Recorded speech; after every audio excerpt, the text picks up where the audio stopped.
Hey y'all, hi. It's time for my monthly check-in.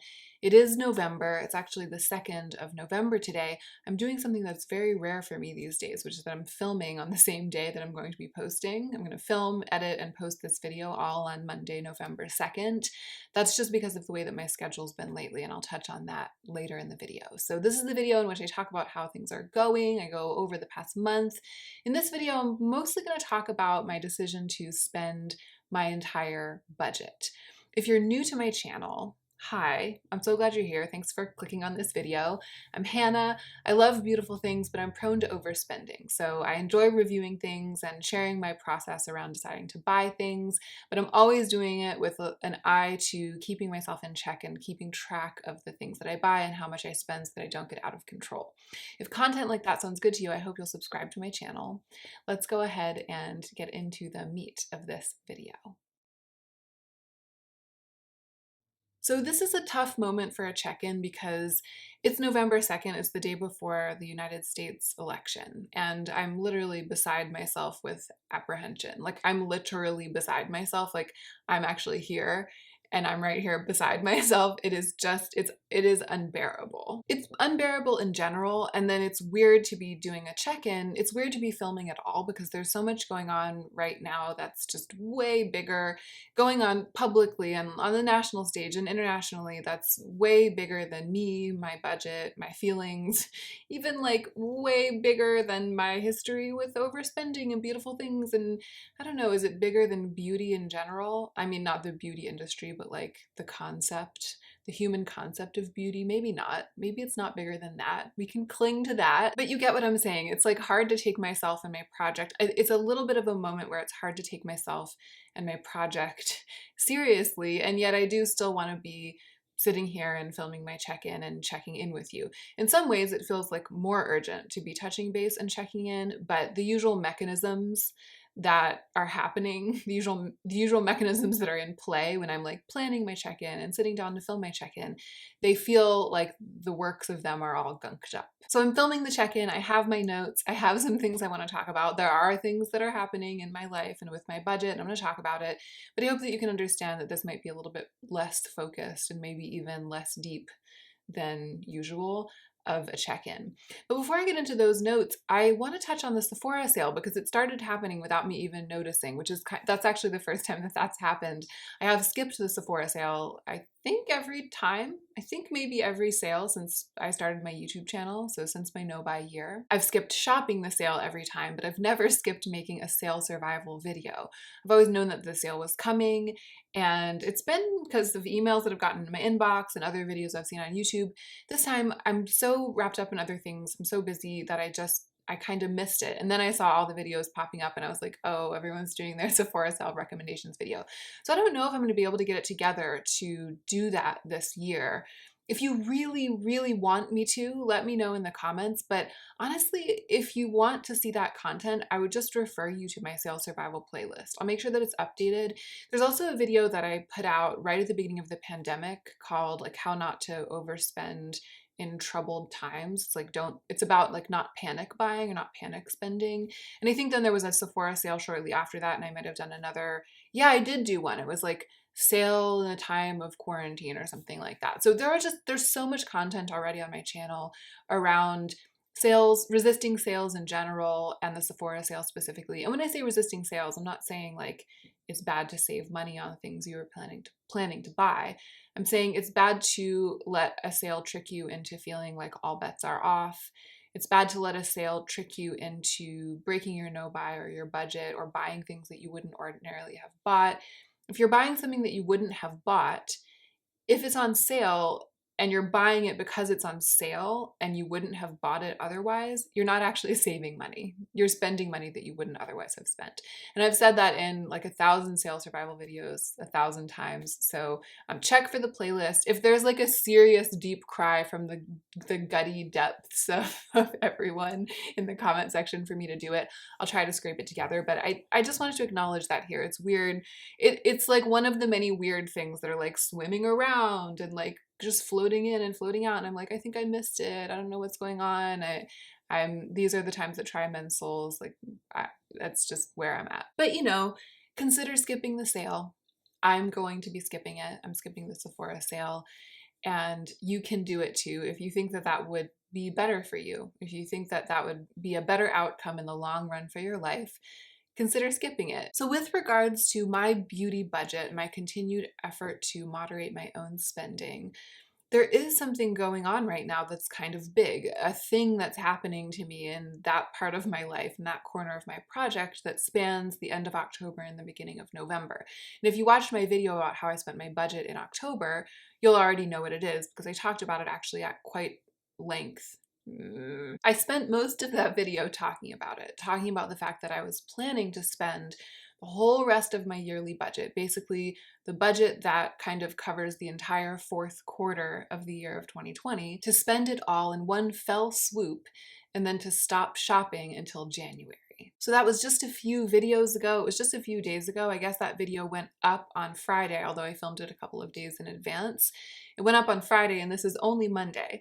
So it feels like it wasn't that long ago, but there is an update. Since I filmed that video, I have indeed decided to go through with it. So I bought the Doen dress. I am going to buy the Nuuly dress.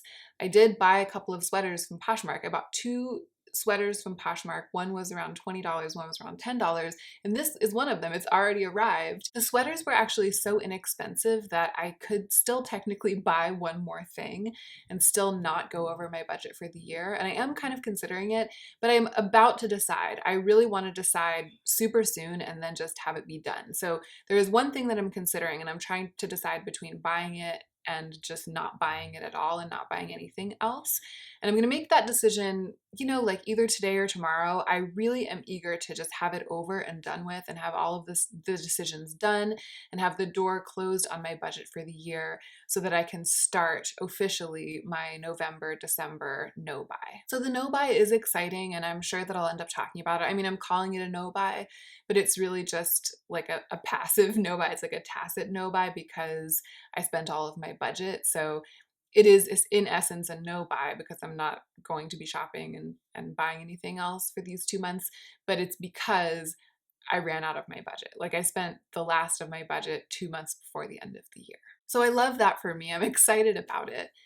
But that's not what I want to talk about because the thing that has really been on my mind over the past week or so, as I've really been getting close to making this decision and then following through with this decision, the thing that's been on my mind, the thing that I keep thinking about is the fact that I am spending so much money all at once, even though Joe and I have had such a strange and difficult year and had our financial stability somewhat undermined.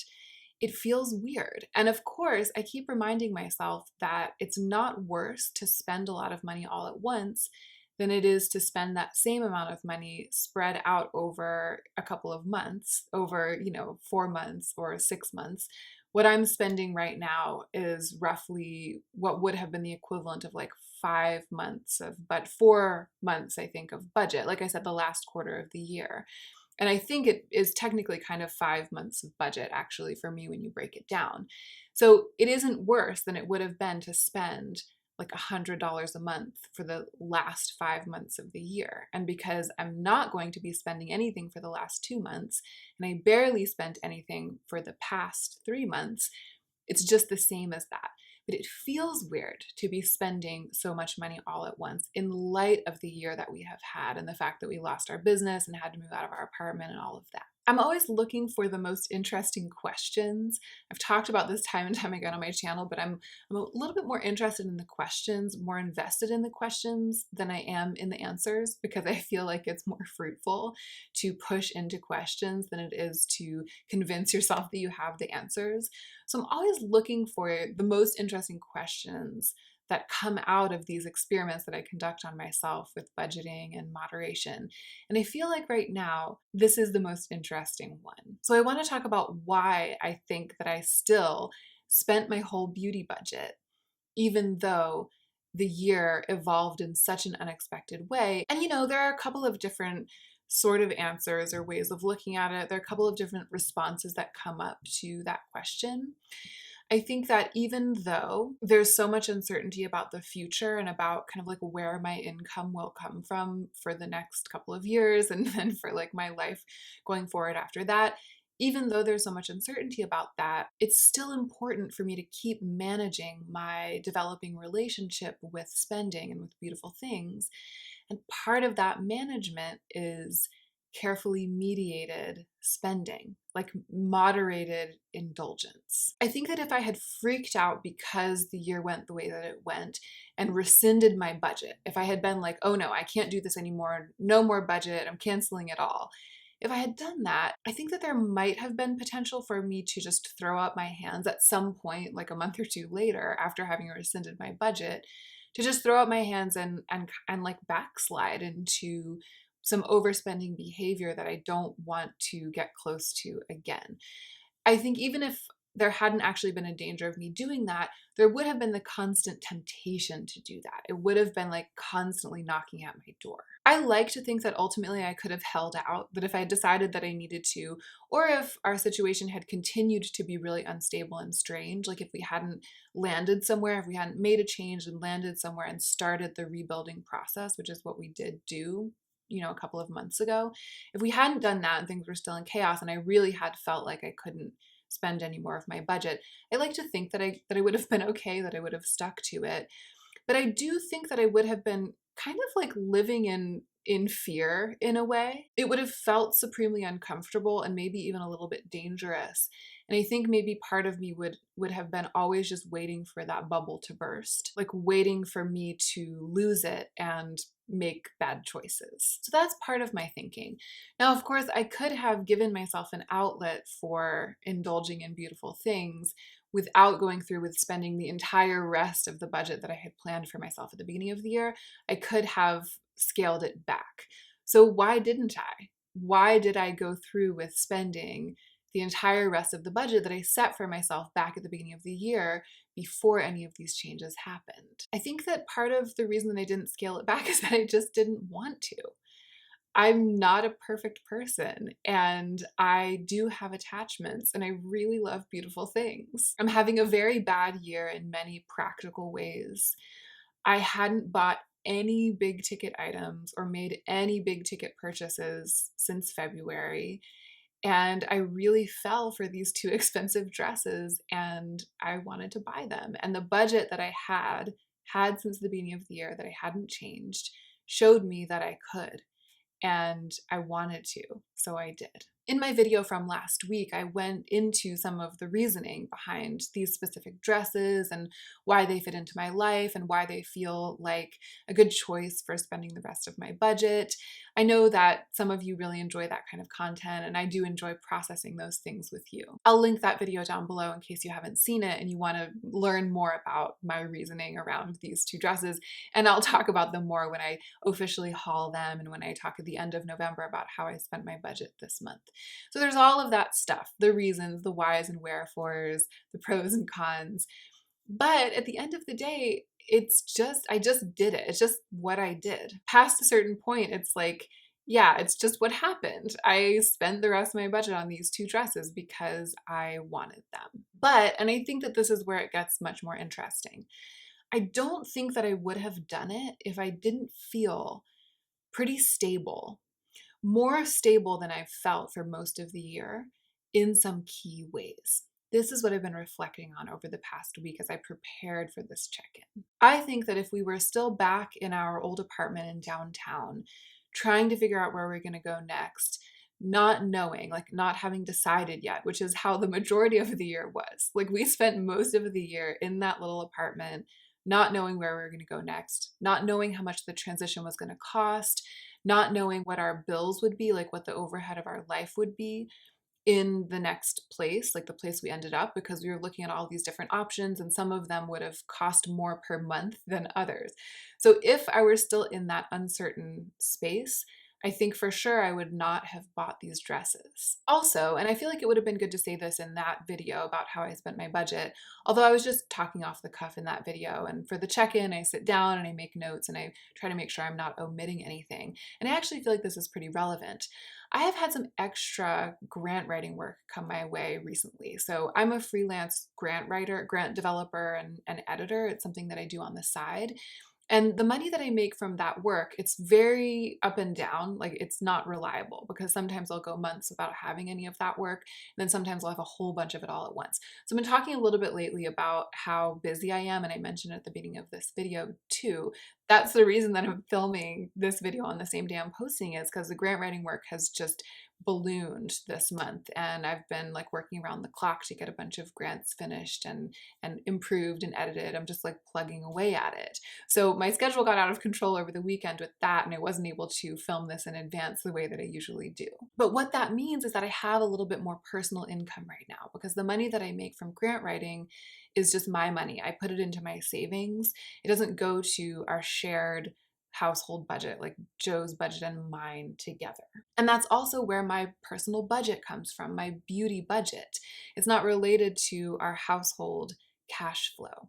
So I actually do think that if I didn't have this glut of grant writing work right now, I probably also wouldn't have spent my beauty budget in full for the year. I think I would have been more motivated to really come in under budget. But I know because of the work that I'm doing right now, the time that I'm clocking in on my grant writing, I know that I'm going to be able to add to my savings going into the end of the year because of this work. And that makes me feel like I have a little bit more flexibility, a little bit more breathing room to actually proceed with spending the budget that I had planned to spend. Of course, if I were a more responsible person than I am, or a more fearful person, or a person who's less attached to beautiful things, who had less deep of a desire for dresses, then I would probably be putting all of the money that I'm earning from this freelance work straight into savings and just like padding my cushion, my financial cushion, because really things are still quite uncertain and I just don't know quite what the future is going to bring. But we're safe in this house for the time being. We're safe and secure and it's a stable situation. And I have been working my butt off at these grants, like at this freelance writing work. And I am a person who has a deep attachment to beautiful things. And most importantly, I think I have mentioned this in passing, maybe in another check-in. Most importantly, I feel confident that Joe and I will figure it out. That even though we don't quite know what the next couple of years are going to look like, I feel confident that we will muddle through. Confident enough to follow through with my original plan of spending the budget that I decided on at the beginning of the year before we knew what a weird year it was going to be. So I just wanted to share that with you in this video. So many people are stressed financially right now, and overall the strain is great going into this election season and this holiday season and this winter pandemic season all at once. I know that I'm incredibly fortunate even to be able to follow through with my budget plan.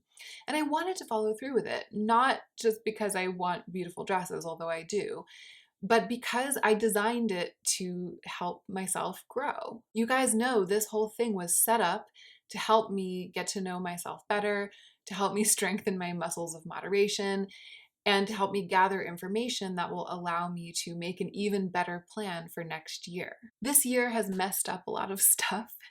It's messed up a lot of stuff for the world. It's messed up a lot of stuff for everyone. And it has messed up a lot of stuff really specifically in my life. And I wouldn't have been surprised if it had also messed up this plan, the plan that I had. It messed up the year of less stuff plan that I had. So I wouldn't have been surprised if it had also messed up my beauty budget plan. And it's great that it didn't. It's great that I was able to follow through and complete the brief, spend the budget, but no more, even in the face of all that has gone down this year. But it's curious. Isn't it curious that I did that? I feel like it brings up all of these questions about an individual's threshold for risk, about an individual's threshold for fear, maybe, and for stability and anxiety about the future. And I think that what I'm realizing, what I'm seeing through all of this, is that I fall on the side of investing within reason in hope for the future, within reason. So in this case, within the boundaries of a carefully organized and appropriate budget. I mean, there is a chance that things will get much worse, that things will get really bad for us before they get better, if they ever do get better, right? There may come a day when I wish that I could turn those 2 dresses back into $400. But I hope that that won't happen. I hope that I will continue to be glad that I have the 2 dresses instead of $400. I think you could even go so far as to say I optimistically believe that that is the case. In fact, the fact that I even bought them, that I even exchanged my $400 for those 2 dresses, is a testament to the fact that I optimistically believe that it won't happen, that the day will come when I wish that I could trade them back in. And when I say within reason, I'm trying to be very clear that there's a limit to this logic. I, knowing my own circumstances and my age and my track record with making purchasing decisions and sort of a general vague sense of maybe what my prospects are for the future, knowing all that I know, I feel okay betting $400 or $500 on that hope. If I was over here spending $5,000 on makeup and beautiful dresses and just optimistically hoping that my future would be so bright that it would make that all okay, then that would be a problem. And of course, my careful and carefully tracked spending of those $400 is a way of keeping myself from accidentally spending $4,000. It's part of a system that I devised at the beginning of the year, and it's a system that has so far worked. But it's different for every person. I think if I were in a different phase of my life or different place in my life, it might be that I was giving myself a $40 budget for the last couple of months of the year in order to keep myself from accidentally spiraling out of control and spending $400.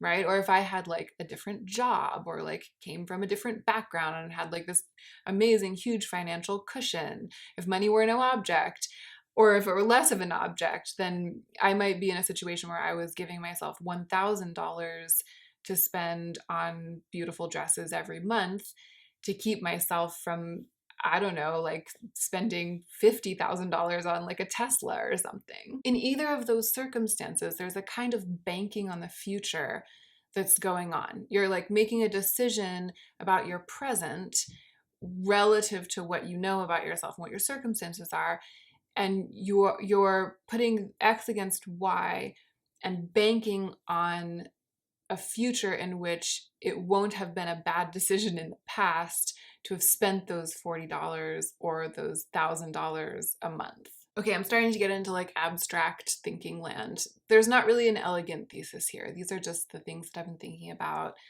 I'm excited about my dresses, and I'm grateful for the optimism that they represent. I am starting to think about circling back to the year of less stuff.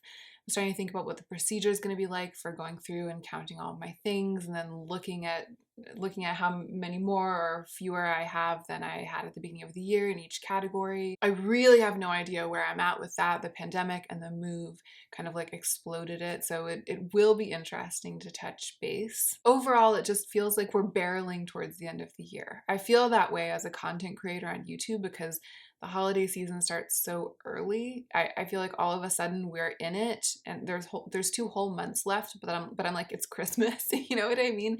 And so I have this sense of just like crazy flying towards the end of the year.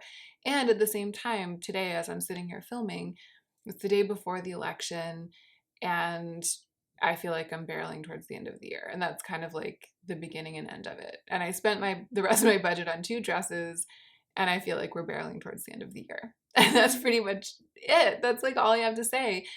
Take care of yourselves tomorrow. I mean, I don't even know. Like I think that we as a household over here are planning to buy a cake, like a beautiful, indulgent cake, just so that no matter what happens and no matter how stressed out we feel, at least we have that cake. Like, I think that that's our plan. I think that's like our entire plan for tomorrow. I very rarely eat cake, so it's going to be a thing. It's going to be a whole thing if we really do that. And I'll also tell you, I have some calm, easy, low stress videos planned for the rest of the week. I actually think that Wednesday's video and Friday's video both don't even have talking in them. It's just like music and beautiful imagery, and I'm hoping that they'll be enjoyable to watch and that they'll each be like a little calm oasis, a little respite, a little aesthetic oasis. So you can look forward to those.